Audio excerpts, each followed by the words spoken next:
Alright, so hello everyone, my name is Katie. I am a performing and session musician. I play upright and electric bass, and I sing. And I've been playing music since about the age of 8. I also studied music at the Musicians Institute in Los Angeles. And somewhere along the way in my music career, I decided to go back to school to get my bachelor's degree. And it was in my undergraduate studies that I took a class in Lacanian philosophy. So digesting Lacan's worldview really changed my perspective on life. It was very eye-opening to me. I became very interested in how we lose what Lacan called the real as we get older, and how we enter what Lacan called the symbolic realm. The symbolic realm has to do with language and our systems of signs and symbols, also known as semiotics. Through Lacan, I learned that meaning is brought about through systems of signs working together, and that language is an arbitrary system. I learned that objects, or words in language, often reference other things, and not always with what they are supposed to.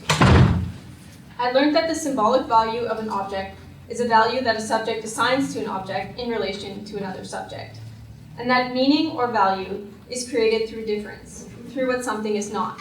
So for example, dog means dog because it is not cat, not goat, and not tree. And that meaning is self-referential, and that one object's meaning is only understandable through its relation to the meaning of other objects. So through Lacan's worldview, I became more self-aware of how I was using semiotics, or sign systems, when I played music. And that music had to do with sign systems too, in some way. In fact, music is a sign system, or system of signification. And we can use the ideas from semiotics to forge a reading of a particular work or song. And this can be a useful searchlight for understanding the nature and sources of meaning in a song.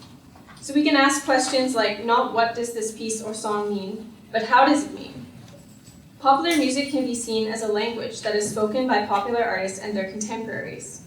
Both language and music have the vocabulary, syntax, and arrangement of formal structures. So if music, like language, has a vocabulary, what are its words and what do they mean? And what is being communicated and how? So I wanted to be able to share my new way of thinking about the world with others. And I wanted to see how I could communicate the Lacanian worldview and create a Lacanian space where listeners could think about his philosophy in their own life. And I wanted to convey it through popular music. However, music and ideas are two separate worlds that we have to connect. So how do we connect the realm of music and ideas? It can be considered hard to convey deep philosophical ideas in a song or popular art form. However, this has been done before, for example, in the movie The Matrix, which was influenced by Jean Baudrillard, who is a successor of Lacan.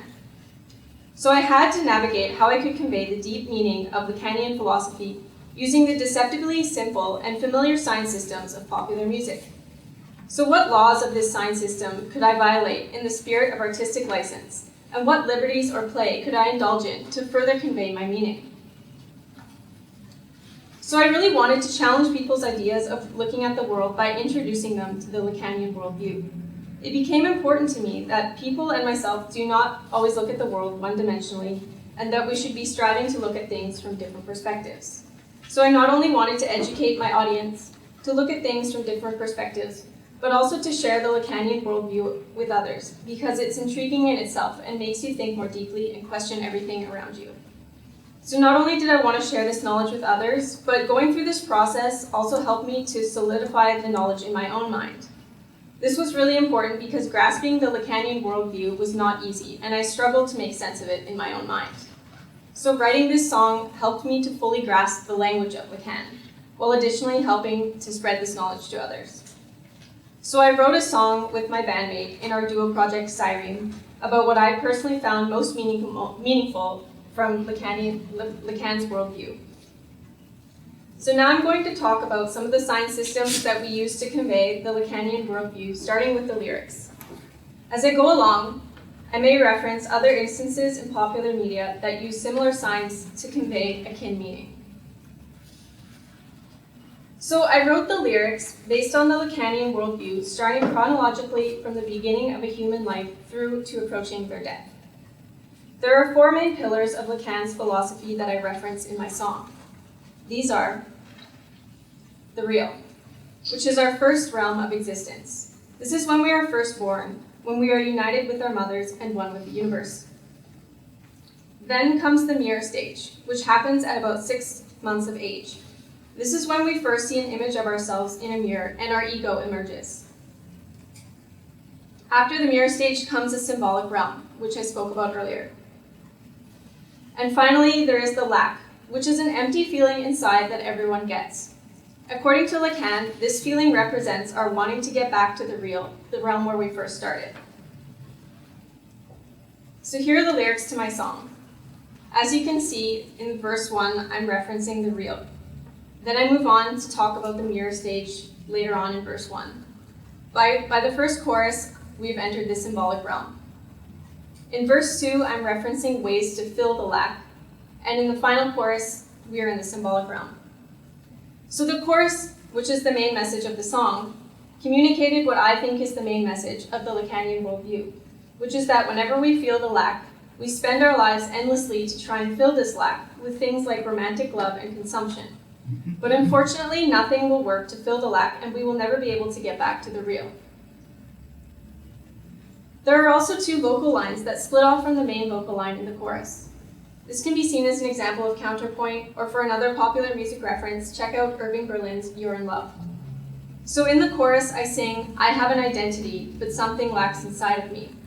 But depending on which way your ear listens, you may either hear that, or you may hear, I have an identity, but who am I? So these lines are sung at the same time. Later on in the chorus, I do the same thing when I say, this fictive sense of unity acts as a veil in front of me, or this fictive sense of unity will fulfill me.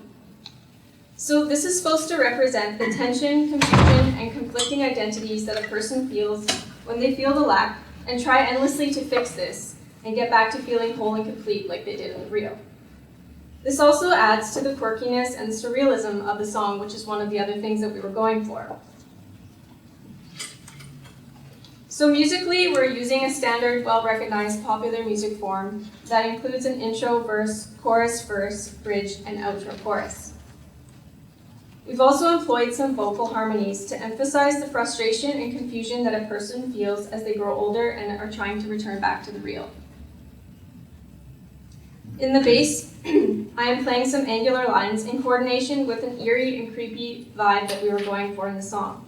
So think of various metal songs that also use angular lines to create a creepy or dark vibe, such as Colosse by Meshuggah. Then there are sound design elements in this song that we use to help create a new or otherworldly realm sonically. So for example, we manipulated cactuses that were sampled by John Cage to sound like a baby in a mother's womb. This is supposed to represent being in the real and the connection we have with our mothers when we are there. Then there is the unconventional harmony, which is one of the things that makes this song unique. So we created unconventional vocal harmonies to help create that eerie effect. So think of Ligeti's music from the 2001 Space Odyssey, Encounter with the Monolith scene. We also used open strings on an acoustic guitar as common tones underneath the moving bass notes in order to create a rich chordal movement and wider harmonics. Since this philosophy tends to invoke otherworldly or unreal feelings, we wanted to use some notes during the verse that were outside of the perceived progression. So guitarist Ben Monder does this, as well as the band Speedy Ortiz. The choice of outside notes corresponds to the otherworldly factor of the philosophy. The Lacanian philosophy can get quite dense, so these musical choices reflect that. We wanted to push our audience to hear new things, which corresponds to the goal of wanting them to think in new ways. There's also cello in this song. So we employed long tones played on the cello throughout the song to emphasize the somber feelings that a person has when feeling the lack, which is that empty feeling inside that I spoke about earlier. So think of the theme music from the movie The Revenant, which also has this somber effect from long tones being played on the strings. Then we used some extended techniques on the cello, such as harmonic glissandos and a seagull effect, that we used to help create otherworldly sounds. These can be seen as modern classical techniques, but they're also used in popular music with artists such as Radiohead with their song Burn the Witch. The bridge is an arrival point of the song in which more space is created. It is an emotional part of the song with a guitar solo that portrays the emotions and feelings felt from the process and struggle of trying to fill the lack and get back to the real. As the guitar solo builds, it continues to emulate the frustration, despair, and the push and pull that one would feel during this process. So, Hey You by Pink Floyd is an example of another emotional guitar solo. The bass and drums become busier at this point as well and follow the guitar solo from the bridge onwards to help build the dynamic and emotion in the song and carry the energy to the end of the song. So this technique has been used widely in popular music, such as in Stairway to Heaven by Led Zeppelin or Don't Fear the Reaper by Blue Oyster Cult, where the rhythm section gets busier and helps it build the emotion and dynamic of the song. But without further ado, let's listen to an excerpt of this song. Witness, it's me in the mirror. Subject, object, promise me that I have an identity, but something lurks inside of me, spending my life endlessly to fill the void. This victor sense of unity acts as a veil in front of me. Can I get back to my youth, back to the real?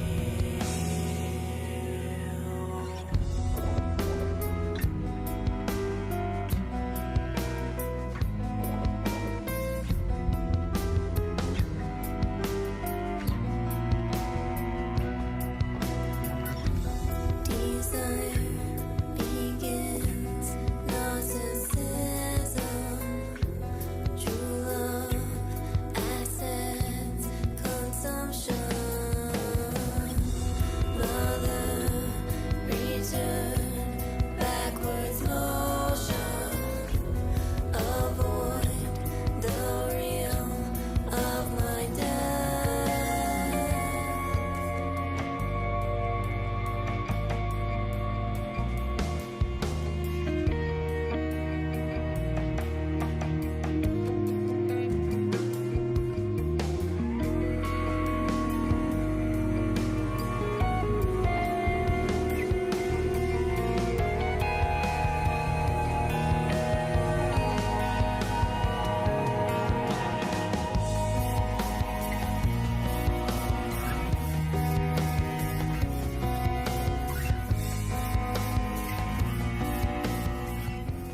All right.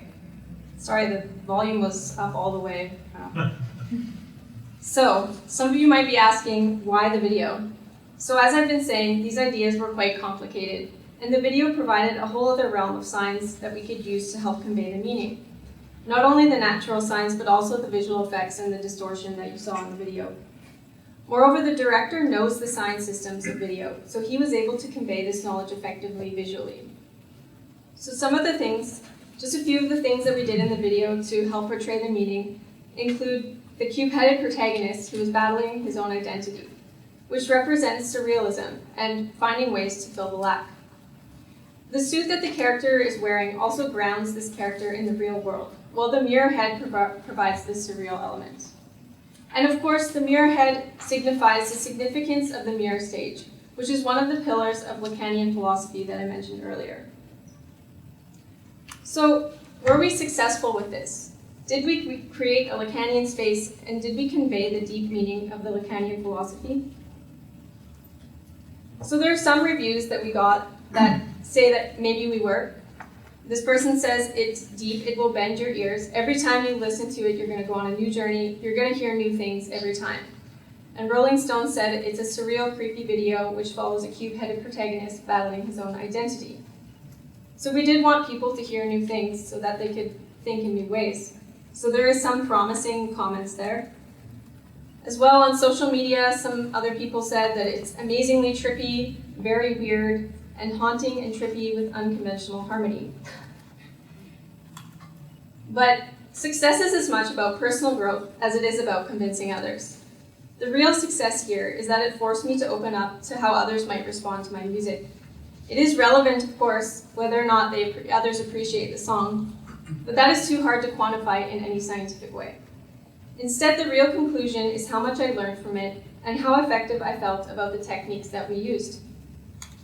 So I asked the questions: would I use this process again? Would I use similar techniques? Or what would I change or alter if I did another such project? So if I was to do this again, I would consider adding more of a dynamic range and shape to the vocals to follow the lyrical story better and to help convey the emotion and the meaning better. I would also consider not making the harmony as dense right at the beginning of the song, but rather gradually making it more dense as the song goes on, again to help follow the storyline a little better. If I was to do it all over again, I might actually consider changing the rock instrumentation and using more exotic instruments to help create more of that otherworldly sound that we were going for. And I would consider bringing the sound design elements more to the fore and experiment with bringing the guitar and drums into the background, again to make more of that otherworldly or spacey effect. But in the end, the project was a success, in that the song provided an artistic and creative outlet for something that was more than its constituent parts. And beyond this, it was also clearly provocative, as was indicated by some of the reviews that we got, even if in ways that were not necessarily within my semiotic control. But wait a minute, there's one more part to this, and that's the identity formation part that's in the title of my presentation. So upon reflecting back on this whole process, I actually saw how it's changed my identity. So Lacan excited me to think about things in new ways and become more inquisitive. He sparked my intellectual pursuits and sparked my creativity towards other subjects. I began seeing ideas that ran parallel to Lacan that reminded me of his theory, such as in Buddhism or the writings of Thomas Metzinger. A lot of concurrent ideas came into view for me. And I began to question what I thought about life, existence, and the big questions, for lack of a better word, and how Lacan changed my view on these big questions. And I began expressing all these new pursuits through my music. So prior to going through this process, I identified as a bass player and a musician, and I aspired to be a session musician, but I never really made the connection between music and ideas. However, after going through this process, I've become more inquisitive and more holistic and more broad in my thinking. And I have expanded my identity into someone who doesn't just consider myself a bassist now, but also as an artist. And even in the way that I write music is more holistic. I tend to do a lot of research into topics and want to go way deeper into the music making process, instead of just coming up with a cool chord progression. So it's really become a way of being for me now, in that the realm of music and ideas are inextricably connected. So this process of exploring ways to convey deeper meaning and ideas through the science systems of popular music has actually caused me to identify as an artist now, and not just as a musician. Thank you very much for listening to my presentation. Hope you enjoyed it.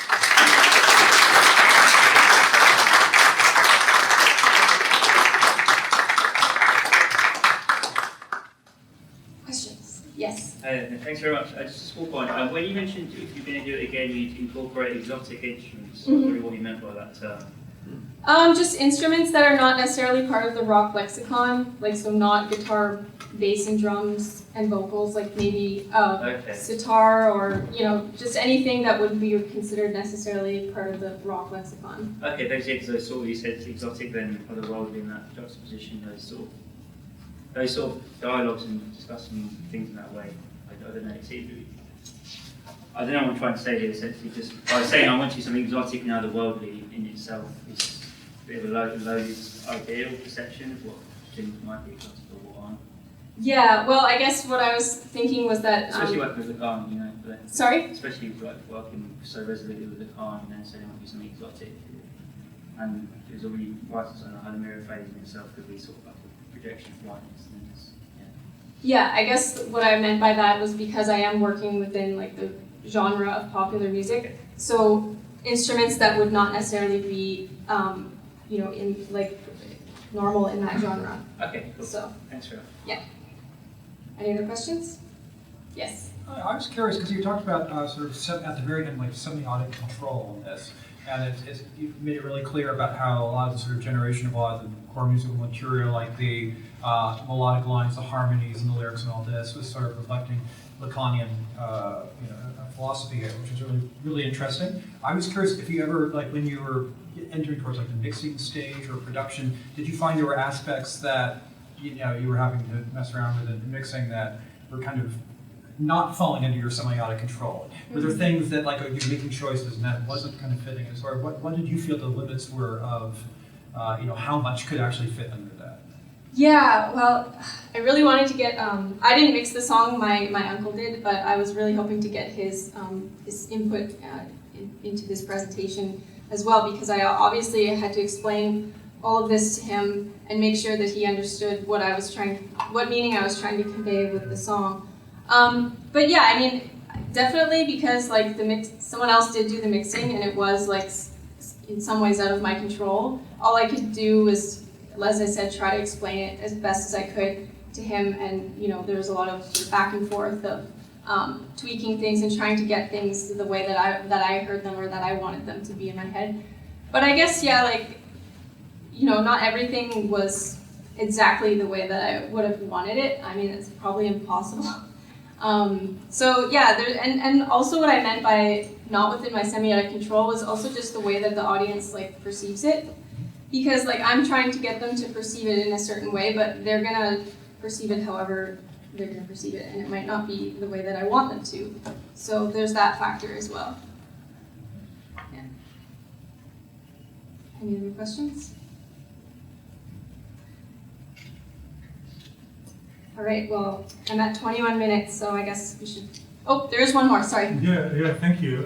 Could you maybe stress on the last point, your identity formation, or which was a transformation from musician to artist, because both terms are not really neutral terms. I mean, musician, what is a musician? Like a person playing an instrument or having sufficient knowledge, An artist is not neutral as well. Mm-hmm. So could you maybe, because it seems quite important for you personally, so I'm interested in these kind of self-conceptions of artists.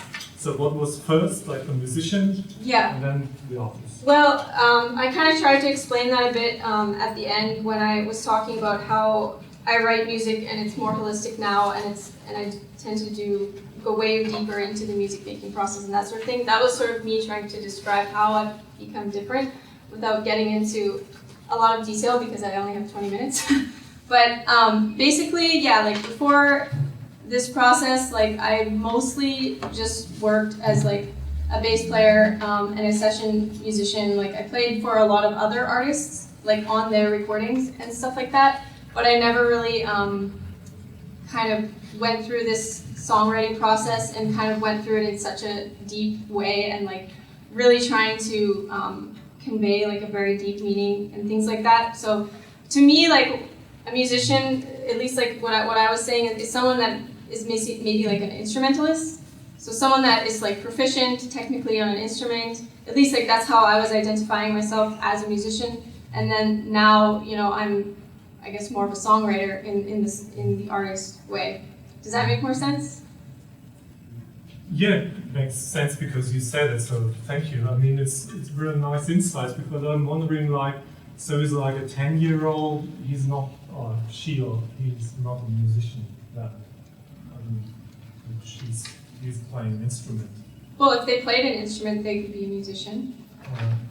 I mean, like, I guess I'm, as you said, I'm speaking more to just with my own self, like that's how I was defining myself. I'm not necessarily saying that like other people need to be defined in that way.